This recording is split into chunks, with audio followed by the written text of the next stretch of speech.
जो स्क्रीन पर मैप देख रहे हैं ना, इस मैप में भारत ने कतर का इलाज ढूंढ लिया है। अभी कतर के तरफ से 2 खबरें आ रही हैं और दोनों ही बहुत महत्वपूर्ण। एक भारत के दोस्त इजराइल के लिए और दूसरा है भारत के लिए। भारत के दोस्त इजराइल के लिए ये फैसला आया है कि कतर ने आखिरकार ऐलान कर दिया बाइडेन के कहने के बाद। वहीं दूसरी तरफ भारत के लिए ये खबर आई है कि कतर ने आखिरकार 8 नौसैनिक जिनको फांसी की सजा सुनाई गई थी उनके लिए दायर की गई अपील याचिका को स्वीकार किया है। अब इसका क्या मतलब है, क्या रिहा हो जाएंगे? और दूसरी बड़ी बात है कि क्या गारंटी है कि कतर भविष्य में भारत के ऊपर दबाव बनाने के लिए कुछ और क्यों नहीं करेगा? और क्या है भारत का प्लान 20 बिलियन ऑफशोर एरिया 1, क्या ये काम करेगा? आखिरकार पेट्रोनेट ने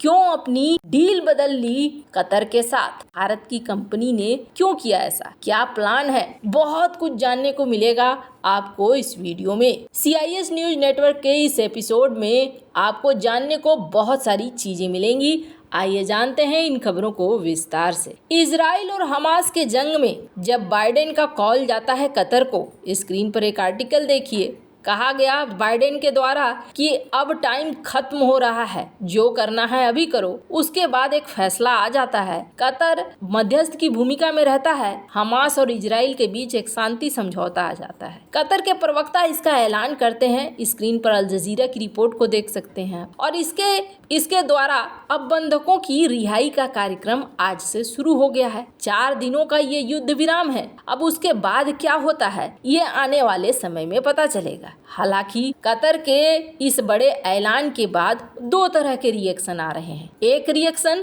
आप हमारे अपने नेता सुब्रमण्यम स्वामी की तरफ से सुन सकते हो, जिन्होंने ये कहा कि देखो कतर एक छोटा सा देश और कतर ने कितना अच्छा अपना ताकत विकसित कर लिया है कि इस छोटे से देश ने मध्यस्थ की भूमिका निभाई और इजराइल के औरतों, बच्चों, बूढ़ों को छुड़ाने में बड़ा काम किया है। हालांकि इन्होंने अगली लाइन ये भी जोड़ी कि मैं इजराइल का भी सपोर्टर हूँ। तो वहीं दूसरी तरफ सऊदी के इंटेलिजेंस चीफ, इनका ये कहना था कि कतर ने पैसे भेजे इजराइल के बैंकों में और इजराइल के बैंकों ने फिर हमास तक पहुंचने में जरा भी ध्यान नहीं दिया कि ये पैसा कहाँ जा रहा है, किसके अकाउंट में जा रहा है और इस पैसे का कहाँ इस्तेमाल होगा। तो मैं तो ये मानता हूँ कि इजराइल की ये सबसे बड़ी गलती है। कहीं ना कहीं इजराइल की वजह से हमास को सपोर्ट मिल गया। इन्होंने कतर को लेकर एकदम खुल्लम खुल्ला बोला। तो 2 अलग अलग तरह के यहाँ रिएक्शन देखने को मिल रहे हैं, पर अब आगे क्या होगा आने वाले समय में पता चलेगा। वहीं एक दूसरी सबसे बड़ी खबर आई और ये खबर क्या है तो आपको बता दें, आपको याद होगा हमारे 8 पूर्व भारतीय नौसेना कर्मी जिनको फांसी की सजा दी गई और इस फांसी की सजा के बाद भारत सरकार भी शॉक्ड हो गई थी। खुद भारतीय विदेश मंत्रालय ने इस बात को कहा कि हम तो शॉक्ड हैं, ये कैसे हो गया। अब यहाँ पर लोगों ने अपील करी जो उनके परिवारजन थे और कहा जा रहा है कि भारत सरकार की तरफ से खूब डिप्लोमेटिक सपोर्ट दिया गया और इस सपोर्ट के बाद जो पिछले महीने उन्हें फांसी की सजा सुनाई गई थी उनका अपील दायर किया गया। निचली कोर्ट में फांसी की सजा सुनाई गई, उसके ऊपर के कोर्ट में अपील दायर किया गया और इसे स्वीकार कर लिया गया कोर्ट के द्वारा। अब इसका मतलब ये नहीं है कि कोर्ट ने कहा कि रिहाई हो गई चले जाओ। प्रथम दृष्टया यानी पहली बार में मौत की सजा सुनाई गई 26 अक्टूबर को, लेकिन अब कोर्ट इस मामले को फिर से देखेगी, एक नए हियरिंग की डेट शुरुआत करेगी और देखकर फिर निर्णय लेगी और बताएगी। मतलब कि कम से कम रिजेक्ट नहीं हुआ मामला, अपील तक पहुंचा और अपील के बाद अब यहाँ पर बहुत उच्च महत्व दिया जा रहा है। तो यहाँ बैठकर कोर्ट में फिर से डिसीजन होगा, इसकी समीक्षा होगी, बहुत सारी चीजें होंगी। एक बात तो तय है कि इसमें 8 के 8 कर्मी वापस लाए जाएंगे और फ्री होंगे। पर सवाल उठता है कि भारत और कतर के बीच ऐसा क्या है जो कूटनीतिक तौर पर भारत के लिए एक बहुत बड़ी समस्या बन रहा है। आप देखेंगे ना, दुनिया भर की मीडिया हाउस में यही चीज है। कतर के कोर्ट ने अपील स्वीकार कर ली है। चाहे कोई भी बड़ी छोटी जो भी मीडिया हाउस उठाएंगे आपको यही मिलेगा, लेकिन ये परमानेंट इलाज नहीं है। और भारत सरकार अब चाह रही है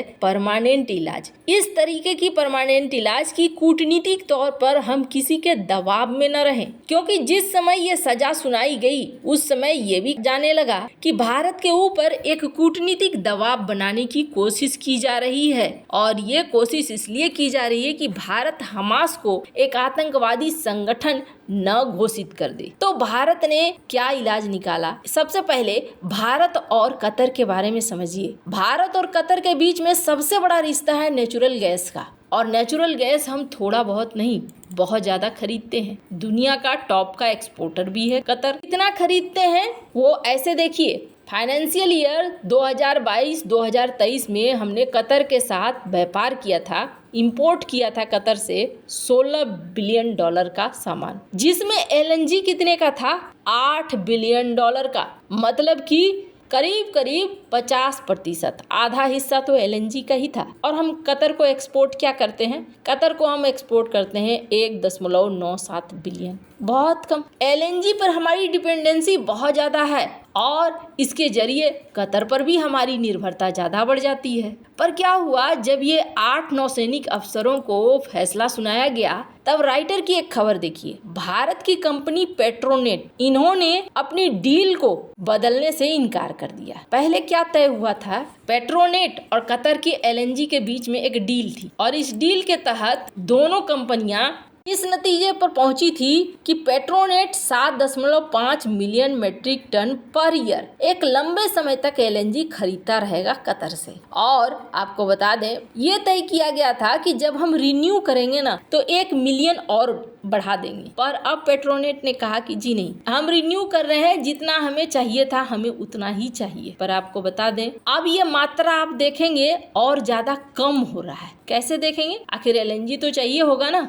बिल्कुल बात सही है। कहते हैं पिछला पैर उठाइए, देख धरन का ठौर। अगर रखने की जगह ही नहीं है, पैर उठाकर क्या करोगे? हवा में रखोगे। तो ऐसा है कि भारत ने रखने की वो जगह ढूंढ ली है। हमने आपको इसकी शुरुआत में एक मैप दिखाया था। ये जो मैप देख रहे हैं ना आप, ये है मोजाम्बिक का इलाका। और मोजाम्बिक के इलाके में ये है वो इलाका काबो डेलगाडो का गैस फील्ड, जहां पर भारत का जो स्टेक है वो 30% है। यहाँ पर बहुत जल्दी ही निकलना शुरू हो जाता गैस, लेकिन चूंकि 2021 में इस्लामिक स्टेट के आतंकियों ने यहाँ हमला बोलना शुरू कर दिया, जिसकी वजह से यहाँ पर थोड़ी दिक्कत आई। पर अप्रैल में चीजों को ठीक कर लिया गया, सिक्योरिटी यहाँ पर बढ़ा दी गई। यहाँ पर एक बहुत बड़ा प्रोजेक्ट चलता है, 20 बिलियन ऑफशोर एरिया 1 प्रोजेक्ट। अभी यहाँ पर 20 बिलियन लगाया गया है एक ग्रुप के द्वारा, जिस ग्रुप में मोजाम्बिक की कंपनी है, फ्रांस की कंपनी है, भारत की कंपनी है।